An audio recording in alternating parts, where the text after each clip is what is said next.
everyone, this is Peak Entertainment and we are back again, and here now we have another video for you, and we're going to take a look at the movie Highest to Lowest. Released limited theatrically, firstly on August the 22nd, 2025, and then later on streaming video on demand on the 5th of September 2025. It stars legendary actor Denzel Washington alongside Jeffrey Wright, Ilfenesh, Hadera, and Asap Rocky, and it was directed by the great Spike Lee. It's based and inspired on the 1963 film High and Low, which was directed by director great Akira Kurosawa. Now that story involved a wealthy CEO who is alerted of a kidnapping of a young child and faces the decision to either pay the ransom or save his struggling company. Now this version updates the outline to a contemporary setting in New York, where we follow music mogul David King, who plans to buy back his record company that he sold many years ago. Having raised enough capital for the takeover, he suddenly receives a phone call from a kidnapper demanding $17.5 million after they've apprehended his son, Trey. It soon turns out that it wasn't Trey that was kidnapped, but his best friend named Kyle. Yet the kidnapper still demands the ransom. David then faces the critical decision to either save the company with his money or raise the funds to save Kyle. Now, as with most movie fans, my prime interest in this movie was the collaboration between Denzel Washington and Spike Lee, without question two of the most revered black cinematic personalities within the 20th century. This being their fifth and presumably final collaboration together after Washington recently announced his pending retirement with his final 4 to 5 films. And all of their previous works together range from at least very good to truly great, whether it was Mo Better Blues back in 1990, the astounding biopic Malcolm X in 1992, the very underrated He Got Game basketball drama in 1998, and later on in the very compelling thriller Inside Man. Now all four of those movies have a vivid energy, style and overall class, and I'd certainly put both Denzel and Spike Lee alongside the likes of Martin Scorsese and Robert De Niro as one of the best director-actor pairings within all of Hollywood. And as with Scorsese's film The Irishman, which featured legends such as Al Pacino, Robert De Niro, Joe Pesci and James Woods, I went into Highest to Lowest with more of a sense of hope that this could be a final victory lap of greatness with these two integral talents. And overall, Highest to Lowest is a film that I liked. It's very slick and well produced, it looks great on the screen and has a certain style and class, everything that you'd expect from a Spike Lee production.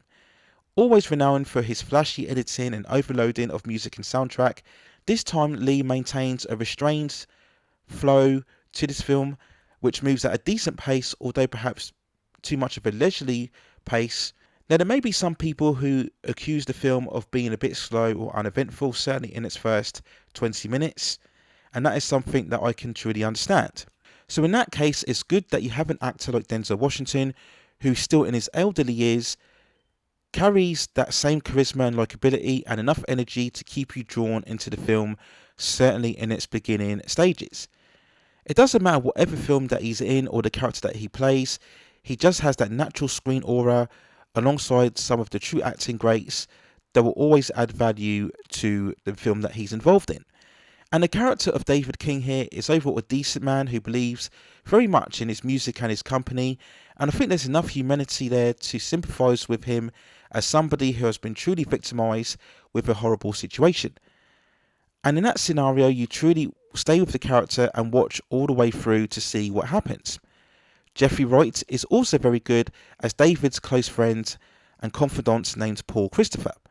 So good to see him here in a far more loose, more urgent role, given far more attitude and personality than what he normally plays in previous films or television series, where he gives much more of that stoicness and gravitas, and he was probably the character with the most energy and most urgency throughout this film. And it's in that element where I feel the film did come into some problems, and probably the biggest issue here is the lack of urgency. The film here feels a little too easy, too soft, and lacking a certain edginess and energy about it. The plot and setup here, you'd expect a certain level of suspense and tension and mystery, but it doesn't really carry any of those, or certainly not to the level that you would want to see. It almost feels here that Spike Lee is pulling his punches, And this is most apparent in the sequence where we get to the initial cash exchange. In what should be an exciting set piece, the overall investment isn't there. We get an extended sequence where we see lots of crowds in the streets and in the train, rather than following the actual trade exchange itself. And it feels here that Spike Lee gets caught up more in the city music and culture rather than the actual main story. Now, without spoiling things, the crisis itself is resolved way too quickly and far too insignificantly for my liking. And when we get to what should be a climatic confrontation, Spike Lee opts for this rap stylized dialogue between two characters, and it just feels far too indulgent. Perhaps he was trying to get into the psyche of a rapper and urban artist, but it just didn't work for me. And if we stay on the subject of music, the movie's musical score here by Howard Drossin is just completely the wrong choice. Like the movie itself, it's far too light, far too upbeat for a hostage setup plot. In this type of storyline, you want music that is far more imposing, again, more urgent, more thrilling and cinematic. But when you listen to this musical score, you'd almost feel like you're watching much more of a quirky comedy or a light-hearted drama. Again, it just denies the film the true urgency that it needed. It also feels that the film has a bit of an identity crisis or syndrome. As mentioned before, it's not quite the crime, thriller, action drama that the plot would deem it so. We do also get the other aspect of the music industry and corporate politics and media perception and whether they take priority over morals and ethics and doing the right thing. Do upcoming artists today get enough opportunities and appraisal? Is music in today's scene soulless with the introduction of TikTok and AI? All of these are interesting themes that raise debate, certainly when you're talking about the music industry, but the movie only deals with these themes in a broad sense, not really cutting deep into them enough or giving enough commentary within the music business to provide an insightful look. And once more, it feels like Spike Lee is just introducing these ideas but not going far enough to make a truly impactful statement. So in comparison to the previous works, I'd say that Highest to Lowest is probably the weakest or least impressive collaboration between Denzel and Spike Lee, but there was still enough here to make it watchable and very easy. It's very comfortable programming, I would say, something you can just put on the TV and just watch at a leisurely pleasure.